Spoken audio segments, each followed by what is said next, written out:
deriska ayaa hal mar oo keliya taabtay caloosha haweeney uur leh isla markiibana wuxuu dareemay in waxa ku jira aysan ahayn ilmo balse ay yihiin toban mas yar si uu u badbaadiyo ninka. Deriska ayaa si degdeg ah u jiiday dhinac wuxuuna u sheegay shakigiisa.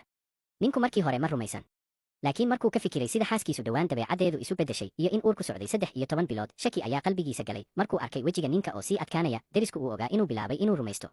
Si uu u caddeeyo waxa uu sheegayo, derisku wuxuu yidhi qoyskiisu 100 sano ayay masaska dhaqan jireen, sidaas darteed arrintan waa aqoon aasaasi ah oo uu yaqaan. Laakiin hadalladiisu way ka caraysiiyeen ninka. Wuxuu xasuustay in xaaskiisu ahayd gabar qoys hodan ah ka dhalatay, xitaa qoyskeeda ayay uga goday isaga darteed.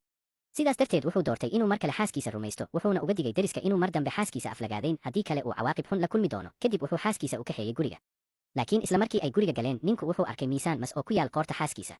Markuu si dhow u eegay, miisaankii wuu baaba'ay.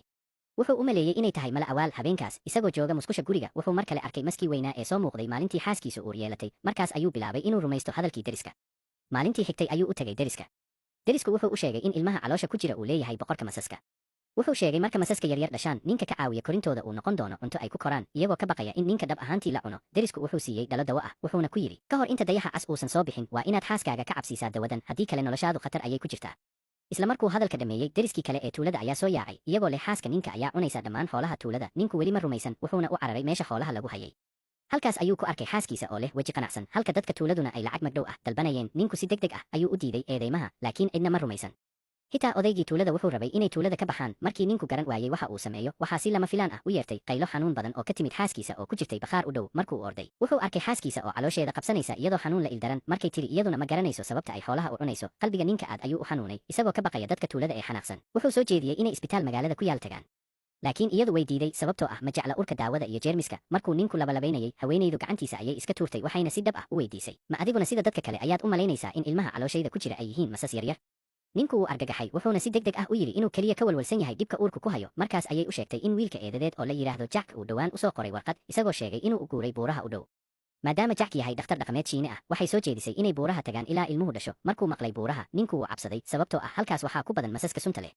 Laakiin markuu arkay sida ay u rajaynayso, wuu ogolaaday. Markii ay halkaas gaareen, ninku wuxuu arkay caloosha xaaskiisa oo dhaqaaqaysa, isagoo xusuusanaya masaskii yaraa ee derisku sheegay. Cabsi ayaa ku soo dhacday. Isla waqtigaas wuxuu dareemay madax xanuun xoog leh. Markuu miyirsaday, wax caadi darro ah ma uusan arkin, laakiin falcelintiisa ayaa ka dhigtay xaaskiisa inay mar kale shaki gasho. Si ay u dejiso, waxay tiri, Jack wuu naga caawin doonaa dhalmada. Kadib waxay u kaxaysay guriga Jack, laakiin markii ninku guriga galay, wuxuu dareemay ur maska weyn. Waxaa ka sii yaab badnaa cuntada Jack u keenay, jiir oo ah cuntada ay jecel yihiin masaska waaweyn. Markuu arkay xaaskiisa oo jiir dhan cunaysa, ninku wuu la labay. Haweenaydu waxay u soo dhawaatay, waxayna tiri iyaduna ma garanayso sababta ay jiirka u jeceshahay, laakiin mar kasta oo ay aragto waxay dareemaysaa rabitaan aan la xakamayn karin. Ninku si degdeg ah ayuu u eegay caloosheeda, wuxuuna xusuustay hadalkii deriska.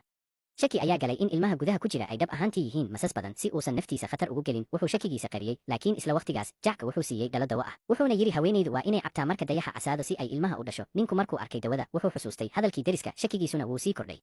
Xitaa wuxuu bilaabay inuu u maleeyo in Jack laftiisu yahay maskii weynaa. Habeenkaas markuu arkay xaaskiisa oo dawada cabtay kadibna xanuun la ildaran, qalbigiisa aad ayuu u murugooday. Xaaskiisu waxay ku tiri, haddii wax igu dhacaan, waa inaad ilmaha ilaalisaa si kasta.